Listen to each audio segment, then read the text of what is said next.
It was late afternoon when I heard the commotion near the front gate. Karen from the HOA had once again decided to assert authority, this time sending one of her so-called HOA cops to confront me. I stepped outside just in time to see a man, clearly trying to look official, brandishing a gun while fumbling with a master key that clearly didn't belong to him. He puffed out his chest, aiming to intimidate me, completely unaware of the reality he had just walked into. "Sir," I said calmly, hands visible, "that key doesn't open anything here, and that weapon isn't necessary. You're trespassing on private property, and any attempt at force will be met legally and physically." The man, clearly nervous but trying to maintain his bravado, gestured toward the gate. "I'm just here to enforce what?" I interrupted, stepping closer. "You have no authority here. Karen may have sent you, but this land is privately owned. Trespassing, brandishing a weapon, and attempting intimidation are all serious offenses."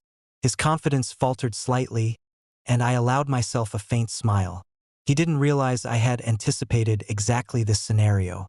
Not only was the property fortified and secured, but I also had contingencies in place for aggressive trespassers.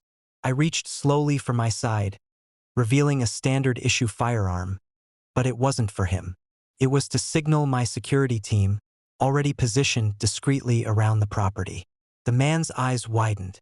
"Wait, are you?" "Yes," I said calmly.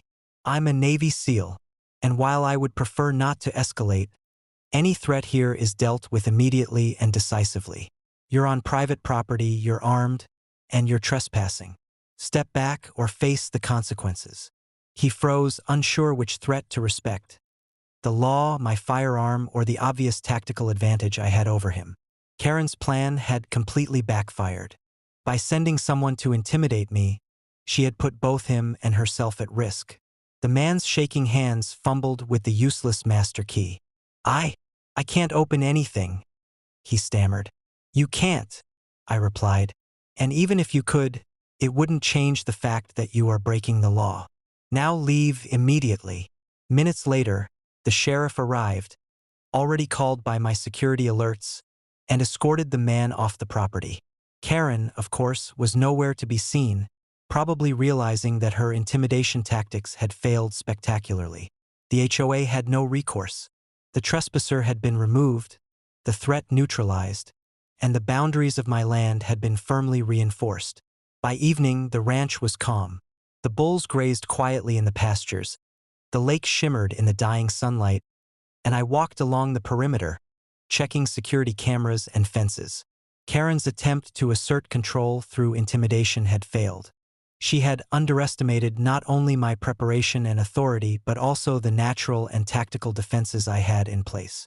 Later that night, I reviewed the footage, noting every detail of the encounter. The trespasser's actions, his hesitation, and the failed attempt to intimidate me were all meticulously recorded. This documentation ensured that if Karen or anyone else tried to spin the story or escalate further, the law and the evidence were firmly on my side. As the stars reflected on the lake and the ranch settled into silence, I reflected on the day. Karen had once again overstepped, sending someone to assert power where none existed. The lesson was clear. Trespassers, especially those emboldened by arrogance and HOA authority, would find themselves completely outmatched by preparation, skill, and a willingness to enforce boundaries decisively. On my property, authority was absolute. Trespassers were powerless, and anyone foolish enough to challenge that, armed or not, would discover firsthand the consequences of underestimating both the law and the owner.